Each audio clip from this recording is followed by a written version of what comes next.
शांति। आज 19 सितंबर 2025 की बाबा की साकार मुरली है।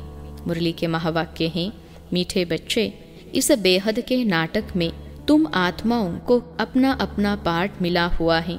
अभी तुम्हें यह शरीर रूपी कपड़े उतार घर जाना है, फिर नए राज्य में आना है। प्रश्न है, बाप कोई भी कार्य प्रेरणा से नहीं करते, उनका अवतरण होता है। यह किस बात से सिद्ध होता है? उत्तर है, बाप को कहते ही है करन करावन हार। प्रेरणा का तो अर्थ है विचार। प्रेरणा से कोई नई दुनिया की स्थापना नहीं होती है। बाप बच्चों से स्थापना कराते हैं। कर्मेंद्रियों बिगर तो कुछ भी करा नहीं सकते, इसलिए उन्हें शरीर का आधार लेना होता है। ओम शांति। रूहानी बच्चे रूहानी बाप के सामने बैठे हैं, गोया आत्माएं अपने बाप के सम्मुख बैठी हैं। आत्मा जरूर जिस्म के साथ ही बैठेगी। बाप भी जब जिस्म लेते हैं तब ही सम्मुख होते हैं। इसको ही कहा जाता है आत्मा परमात्मा अलग रहे। तुम बच्चे समझते हो ऊंचते ऊंच बाप को ही ईश्वर, प्रभु, परमात्मा भिन्न नाम दिए हैं। परमपिता कभी लौकिक बाप को नहीं कहा जाता। सिर्फ परमपिता लिखा तो भी हर्षा नहीं है।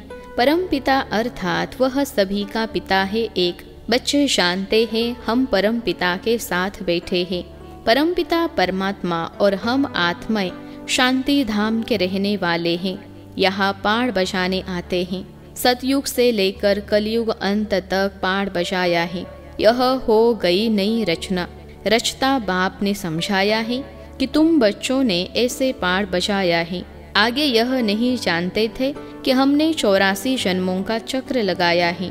अभी तुम बच्चों से ही बाप बात करते हैं जिन्होंने 84 का चक्र लगाया है। सब तो 84 जन्म नहीं ले सकते हैं। यह समझाना है कि 84 का चक्र कैसे फिरता है। बाकी लाखों वर्ष की तो बात ही नहीं। बच्चे जानते हैं कि हम हर 5000 वर्ष बाद पार्ट बजाने आते हैं। हम पार्टधारी हैं। ऊंचते ऊंच भगवान का भी विचित्र पार्ट है। ब्रह्मा और विष्णु का विचित्र पार्ट नहीं कहेंगे। दोनों ही 84 का चक्र लगाते हैं। बाकी शंकर का पार्ट इस दुनिया में तो है नहीं। त्रिमूर्ति में दिखाते हैं। स्थापना, विनाश, पालना चित्रों पर समझाना होता है। चित्र जो दिखाते हो उस पर समझाना है। संगम युग पर पुरानी दुनिया का विनाश तो होना ही है।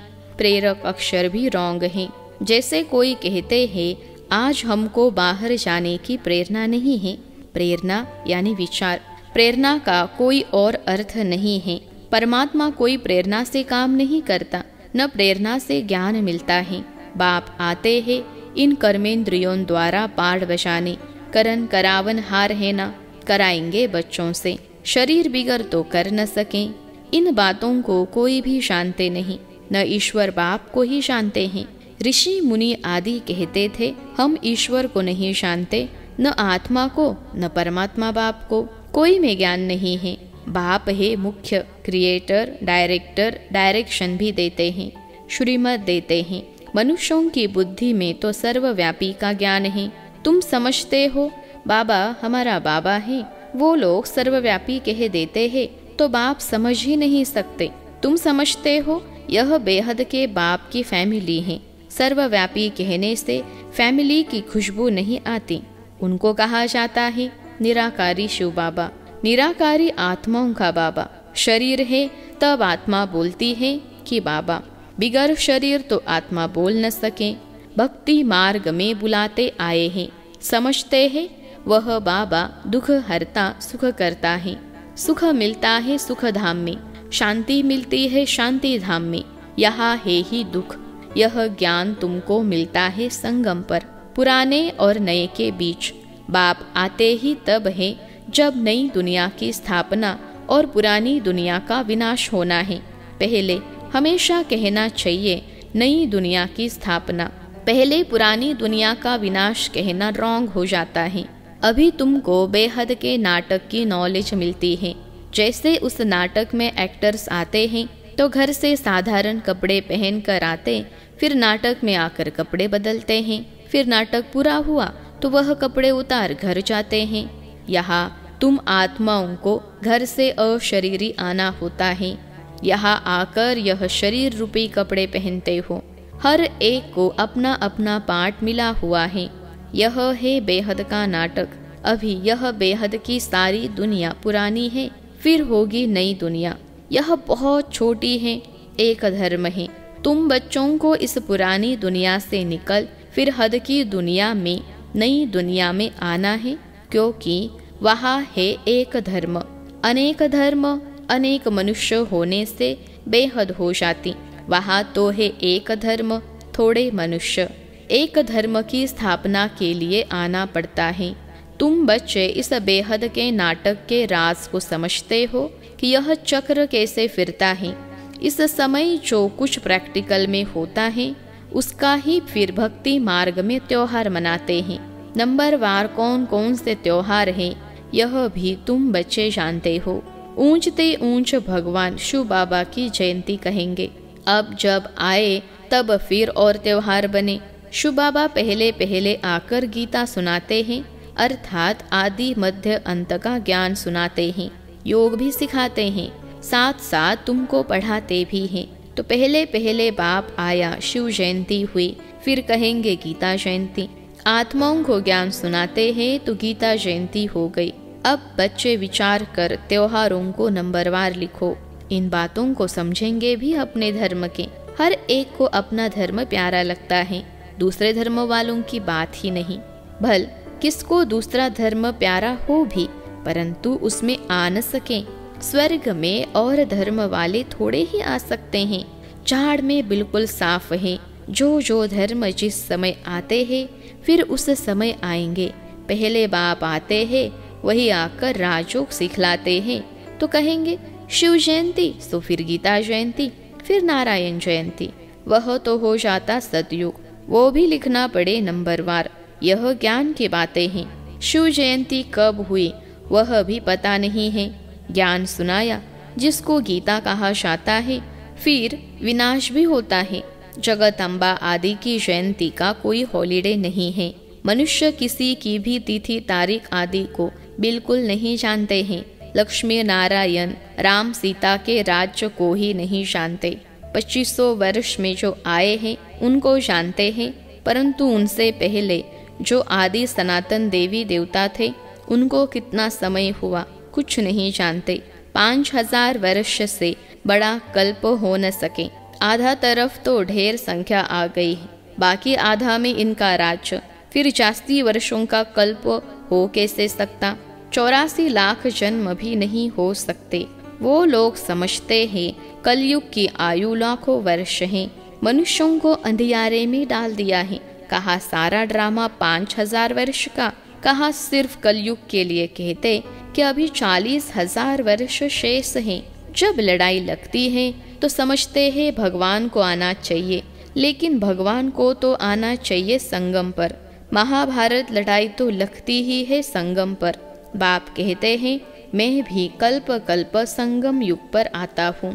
बाप आएंगे नई दुनिया की स्थापना, पुरानी दुनिया का विनाश कराने।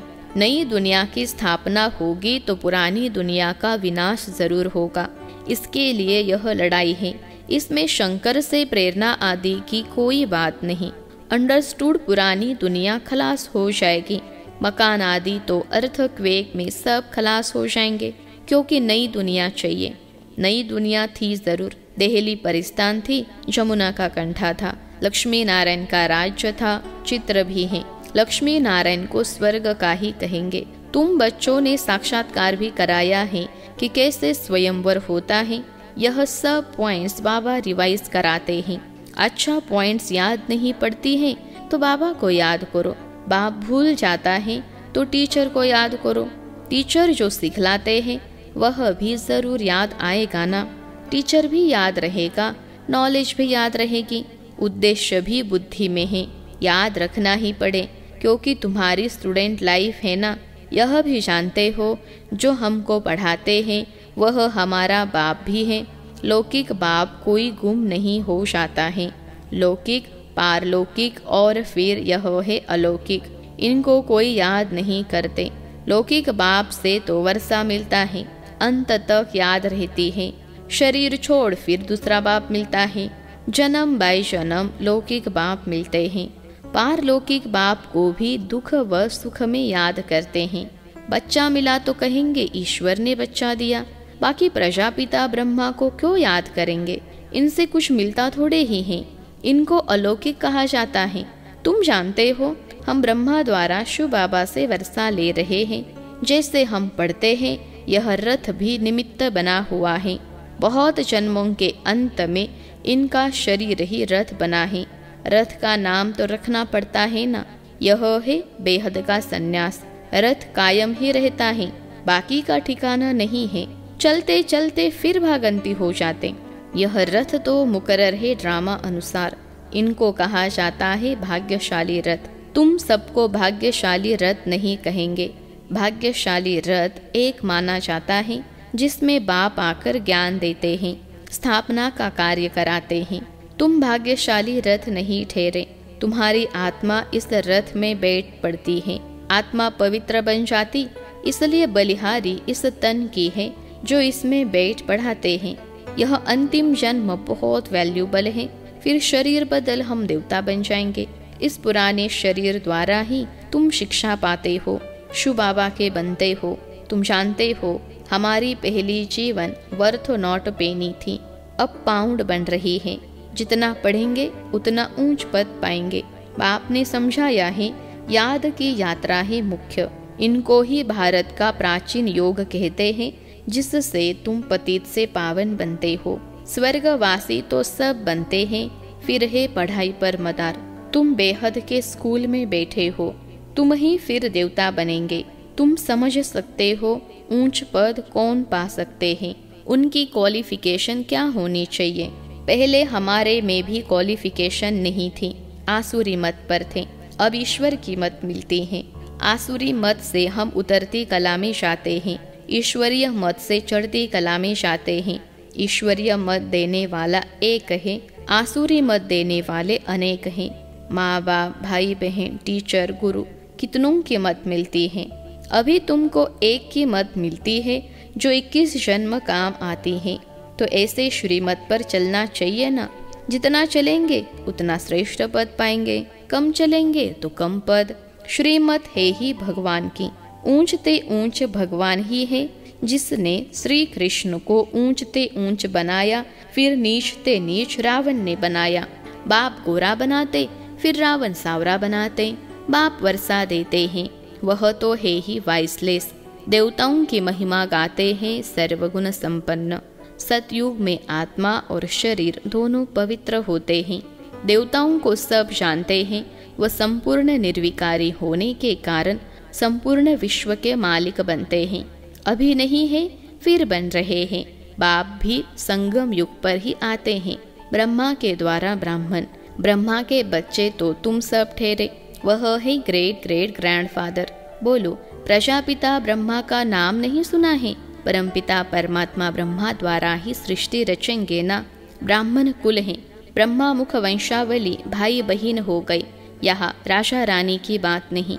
यह ब्राह्मण कुल तो संगम का थोड़ा समय चलता है। राजाई न पांडवों की है न कौरवों की। अच्छा, मीठे मीठे सिखिलते बच्चों प्रति माता पिता बाप दादा का याद प्यार और गुड मॉर्निंग। रूहानी बाप की रूहानी बच्चों को नमस्ते। हम रूहानी बच्चों की सिखलते रूहानी माता पिता बाप दादा को याद प्यार, गुड मॉर्निंग और नमस्ते बाबा नमस्ते।